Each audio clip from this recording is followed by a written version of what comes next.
Jadi salah satu dari 3 bahagianya kita itu kalau kita bisa ngurus bersyukur dengan baik, maka jagalah hati, jaga lisan, dan perhatikan anggota badan. Yang kedua adalah bersabar ketika menghadapi musibah. Ini pun sama, harus melibatkan hati, melibatkan lisan, melibatkan anggota badan. Bagaimanakah cara kita bersabar ketika mendapatkan musibah? Pertama, hati kita itu tidak boleh bersuudzon sama Allah, nggak boleh. Ya Allah, dosa saya apa sampai dikasih musibah? Padahal saya sholat udah rajin, sedekah tidak lewat, sholat malam nggak putus, tapi kok kau berikan musibah? Itu suudzon itu. Berarti sabarnya gagal. Walaupun dia rajin sholat, rajin zakat, rajin puasa, tapi Allah menguji keimanannya, diantaranya juga diberi musibah.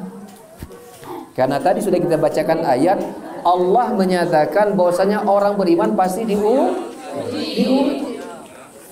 Sehingga jangan sampai kita berpikir begini, saya udah rajin sholat, rajin puasa, rajin saum, rajin sedekah, berarti saya tidak pantas untuk mendapatkan musibah. Ngaca dulu. Apakah iman saudara lebih baik daripada Nabi dan Rasul? Nabi dan Rasul sempurna ibadahnya, tapi tetap kemudian orang gitu. Jadi jangan sampai kita merasa kalau kita sudah ibadah rajin kita tidak pantas mendapatkan musibah. Itu keliru besar. Sampai bersuudzon kepada Allah, ya Allah dosa saya teh naon, saya dapatkan musibah seperti sekian. Suudzon tuh ke Allah. Dalam riwayat yang sahih, Rasulullah sallallahu alaihi wasallam secara makna, Allah Subhanahu wa taala misalnya begini. Nah, anggap aja papan tulisnya, punten, saya sedikit kopi apa? Anggap aja papan tulis. Allah telah menuliskan ada seorang hamba, Allah akan letakkan dia di level yang tinggi. Ya, level yang tinggi. Nah, Allah melihat si hamba ini udah rajin ibadah. Tapi ternyata ibadah yang dia kerjakan naik-naik wae.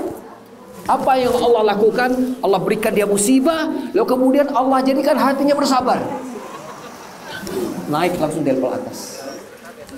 Jadi musibah itu menaikkan level, menaikkan derajat. Yang tadinya derajat biasa menjadi derajat yang luar biasa. Berarti kalau begitu ketika dapat musibah, pantas bersyukur nggak? Bersyukur juga dong mestinya, selain bersabar. Makanya para ulama menyebutkan bahwasanya orang yang paling tinggi kesabaran dan musibah adalah mereka yang pandai bersyukur ketika mendapatkan musibah. Tapi untung kieu, syaitan mendapat musibah, syukurin. Bukan gitu. Bukan. Ya, tapi kita tahu bahwasanya di balik musibah ada hikmah di situ. Ada rahasia yang besar yang Allah siapkan kita setelah musibah itu berlalu. Ya, datangnya musibah menggugurkan dosa. Dalam hadis sahih, Rasul juga bersabda, ma asaba muslim nasabun wala wasabun wala ada wala hafnun wala qamun wala syauqatun yushaquha illa ghafarallahu bi khatayahu. Tidaklah seorang muslim dan muslimah tentunya juga, ketika dia diberikan musibah berupa rasa capek, letih, kecewa, sedih dan segala macam, ya, bahkan sebuah duri yang menusuk badannya, kecuali dengan itu Allah akan gugurkan dosa-dosanya.